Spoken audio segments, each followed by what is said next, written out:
portion of the news brought to you by McDonald's. McDonald's, I'm loving it. Well, 2 months after lightning caused a fire at Commonwealth Bank's Oakesfield branch, a $2.1 million contract was signed today for repairs, renovation, and expansion. Now, Commonwealth Bank's chairman, William Sands Jr., board director Earl Bethel, and president of CGT Contractors, Larry Trico, signed the documents at the bank's Mackay Street headquarters this morning. The contract will take care of around $500,000 in repairs. Commonwealth Bank President Ian Jennings said even prior to the May 21st fire, plans had been made for expansion. We're very excited as we look forward to this project beginning.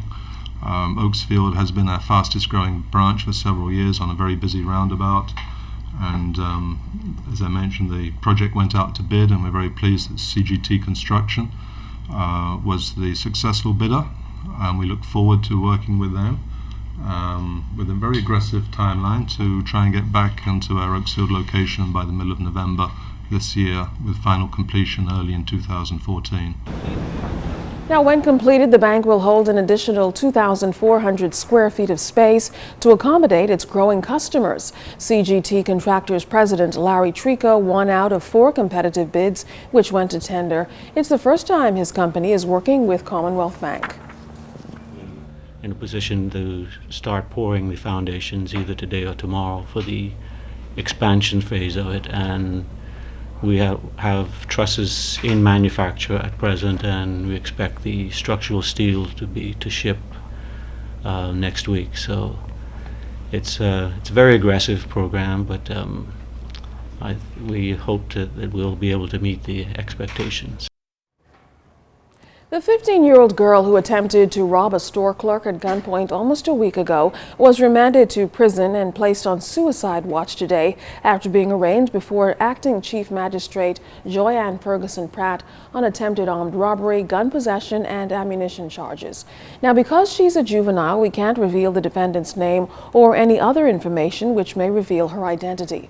The court also charged the teen with escaping from the Grove Police Station on August 5th, which she denied through her mother, who the court allowed to answer on her behalf. Now, following the arraignment, the teen's attorney, Jeffrey Lloyd, requested that she be remanded to Sandlands for psychiatric and psychological testing. But the court disagreed after expressing concern that she may escape and remanded her to prison instead. 44-year-old Errol Knowles appeared in the Nassau Street Magistrates Court today to answer to 70 counts of fraud before Acting Chief Magistrate Joyanne Ferguson Pratt.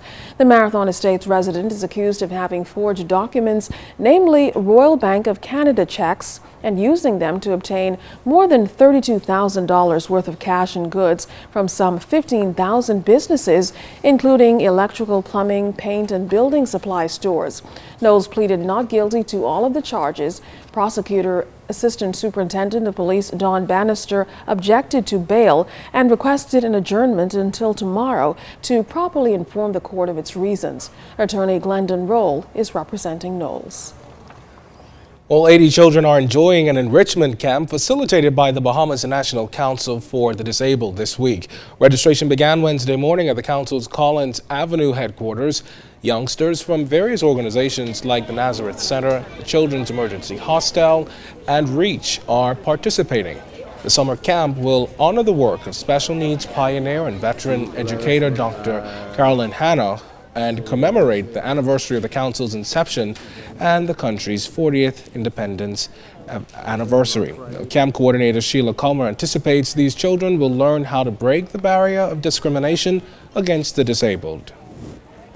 The children who perhaps may not have a disability joining us, what a beautiful way for them to learn about children who are disabled and the rest of it. It's, there's so much education in socialization, and this is basically what it's all about.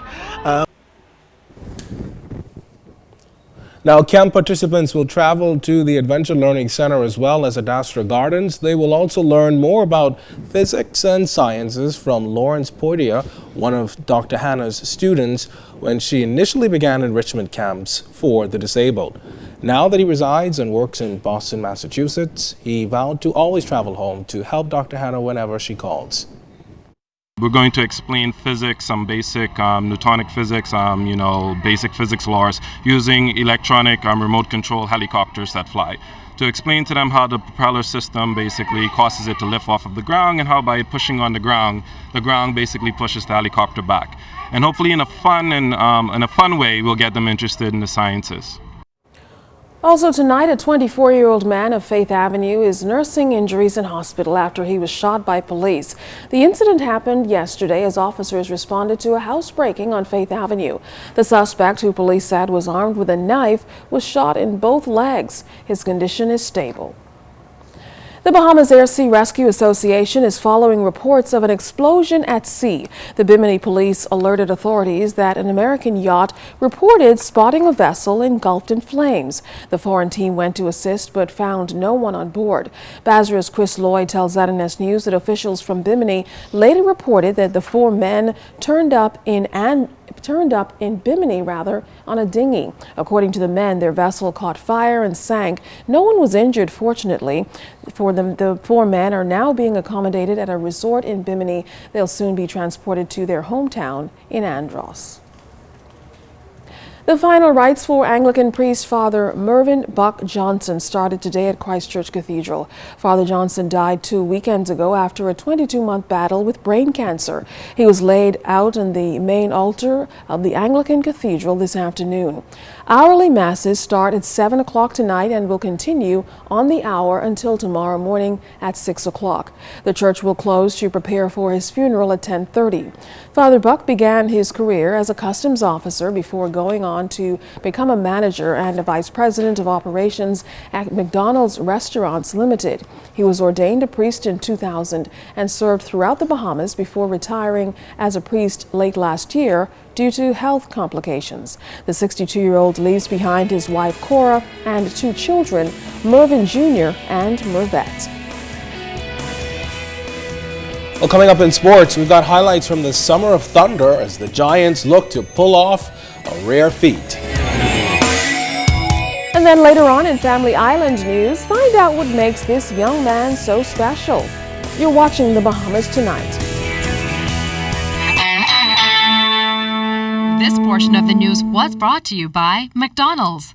McDonald's, I'm loving it.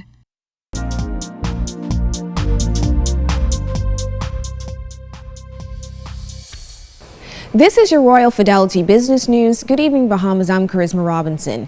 Region Direct Bahamas, the trade agency forwarding arm, has announced its plans to expand its presence and service capabilities in the Latin America, Asia, and North America region through a series of strategic operational developments. Over the last several months, Region Direct has executed an organic expansion plan, including destination representation, promoting and marketing Bahamian products abroad, assisting in the formation of small business ideas, opening an office in Beijing, China this year, establishing alliances with regional service providers, and launching new import and export service options.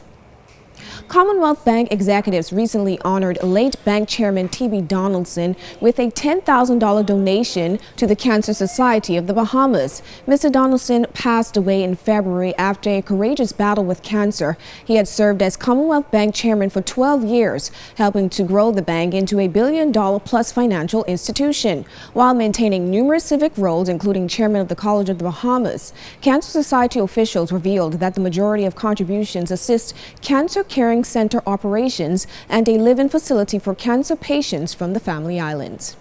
And in international business news, under CEO Marissa Mayer, Yahoo might still be trying to shed its image as the relic of the 1990s internet era, but it's getting a new logo. Yahoo announced Wednesday that it will unveil a new corporate logo September 4th, the first such change since the company was founded 18 years ago. The new look will retain the current purple color scheme and, yes, its trademark exclamation point. Yodel away, Yahoo fans. And that's your Royal Fidelity Business News. I'm Charisma Robinson.